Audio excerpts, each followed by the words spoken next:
spring semester is fully underway. And now, with Ramadan on top of that, we can forget the struggle of finding the perfect Eid fit because surviving school during Ramadan is the real challenge. Pulling all nighters, not being able to keep your eyes open during class, constant stress, not being able to focus, all while being hungry. It doesn't matter if you're in high school or university, it's a hard time all around. This episode will serve as the ultimate guide to balancing school and worship during Ramadan. Hey guys, this is Nosheen, your host, and welcome back to Journey to Jannah, a podcast created to help you become your own dream girl. This is the 5th episode of the Ramadan series, and we are going to talk all about balancing school and worship during Ramadan. I'm going to be sharing 7 tips that will help all of you. Tip 1, plan. Get a planner, an agenda, and plan out your day. I'd also recommend using a Google or Apple Calendar just so you can get down everything exactly for the times when you're doing it. So this really helps in terms of time management. Schedule in your classes, your homework sessions, suhoor, or as we call it, fotabala. I see us getting hated for calling it that on TikToks and Reels, but I'm going to keep on saying that. Anyways, just schedule everything in, laying everything out just helps so much. Before you actually start putting things into your calendar though, what I want y'all to do is to create 3 different lists. The first one will include everything that you want to do in regards to the Deen. This will stay the same all throughout Ramadan. The second list will be everything you need to do for school, which will change throughout the month based on your assignments, quizzes, and whatever else it is that you have. And then the third list is self-care, and this is at least 2 to 3 things that you will do every day to help balance out the Deen and like the school aspects of your life. So one example of this would be for Deen, reading 3 pages of the Quran after every prayer, going to Tarawih, and then praying 6 times every day, Tahajjud, and then the 5 obligatory prayers, and then wearing proper hijab. For school, obviously this will change again, but maybe this week I have 2 assignments due and then a quiz on Friday.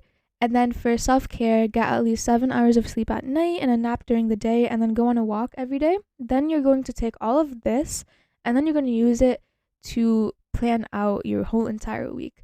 I know a lot of people like to plan out daily, but I would honestly recommend instead planning out weekly. That way you have a lot less stress. Just like the Sunday before your week starts, go into your calendar and plan out everything for the whole entire week. That way you're not going in the night before and stressing, what am I going to do at this time? What am I going to do at this time? Just having that weekly overview and knowing exactly what it is that you're doing every single day takes away a lot of the stress, and it helps with time management. When you're actually going in to schedule everything out, the first thing that you want to do is schedule in your prayers. That is the most important thing. Scheduling your day around your prayers is the way to go. After that, schedule in when you have your classes, and then the remaining space that you have is when you're going to add in all of the tasks that you have from the 3 lists. So for prayers, I would add, let's just say 15 to 20 minutes after, so I have time to read those 3 pages. I know a lot of people have school during Dhuhr, especially if you're in high school. So if it was me, what I'd do is I'd leave that until lunchtime, and then since I'm not eating, use that time to pray and read Quran. If finishing it is not a goal for you, then using your lunchtime to do any extra work that you have is also a very productive and smart thing to do. I schedule in a 30-minute nap right after I got home from school so I can rest, get my energy back, and then after I wake up, I'll work on my assignments, take a break for Asr and read Quran, back to the assignments, and then after Maghrib and Iftar, I'll help clean up, go on a 20-minute walk, rest until it's time for Isha, and then go to the masjid for Tarawih, come home, and if I have more work to do, I'll do that until I'm done and then go to sleep and then repeat the same thing the next day. A few strategies that I would implement while I'm actually doing my work is to do the easier assignments first. That way you can just get them done and out of the way, and the remaining amount of time that you have, you know you can focus on the tasks that you are going to find harder or are going to take a lot more time. Also, when you're scheduling in everything into your planner, I would also recommend for your study sessions, putting in exactly what you're going to do in each study session. That way, when you sit down to study or to do your work, you know exactly what it is that you're doing. You're not, scrambling around thinking, "Oh, what am I going to do next?" You have a plan. Another great thing that you can do is use the Pomodoro method, which basically breaks down your study sessions into smaller increments. So you can work for, let's just say, 25 minutes, take a 5-minute break, work for 40 minutes, take a 10-minute break. Using this method just helps to make everything a lot more manageable. I feel like when I'm studying for a long period of time, afterwards I just want to go in my bed and not do anything. And I tend to work for like hours. So when I do stop working, it's sort of kind of like a crash. And to help prevent that, the Pomodoro method works really well. Also, if it's possible for you, one thing that you can do to minimize or get ahead on your assignments is to do as much of your assignments at school as possible. Sometimes in class, you'll have an extra 10 minutes at the end where you're doing nothing and you're just talking to your friends. Use that time to instead do your homework or to study, get ahead. And that, again, it minimizes the amount of work you're going to have to do when you get home. Also, if you're in university, then the little example that I gave is not going to be how your day goes. I'd still recommend using the method of breaking things down into 3 lists because it just helps to get everything organized. And it also helps in balancing things out so that you aren't doing too much to the point where you're burning yourself out. When you're making your schedules, please make sure to be realistic. Scheduling in breaks is 100% okay. Like, I would actually recommend that you do that to allow yourself to rest in between the day. If one day, let's just say, you can barely keep your eyes open, don't be afraid to change your schedule and go take a nap. And this leads me to tip number 2: listen to your body. No matter what way you look at it, this month is going to take some sort of toll on your body. Cramming for your upcoming biology test while your stomach's growling and you have a headache isn't exactly a recipe for academic success. That's why it's crucial to listen to your body's cues. If you're feeling foggy headed or like you can't concentrate, adjust your study schedule. There's no shame in taking a break to recharge yourself. And when you do come back to study afterwards, you're going to thank yourself because you're going to feel a lot better. You're going to be able to focus better and retain the information better as well. Ramadan changes our regular routine in terms of both our sleeping patterns and our eating patterns. So it's normal that you're going to feel tired. Some people are morning people and others are night owls.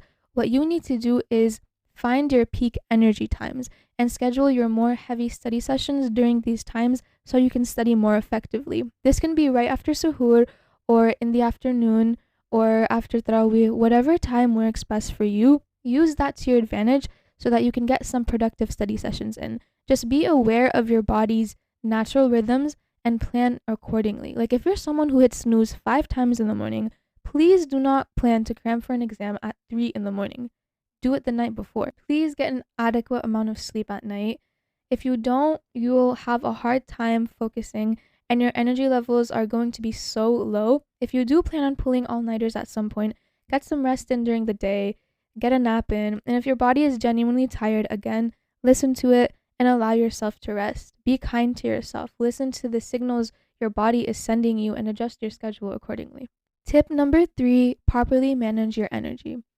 For suhoor, plan your meals so that you're eating something that will actually sustain your energy levels throughout the day.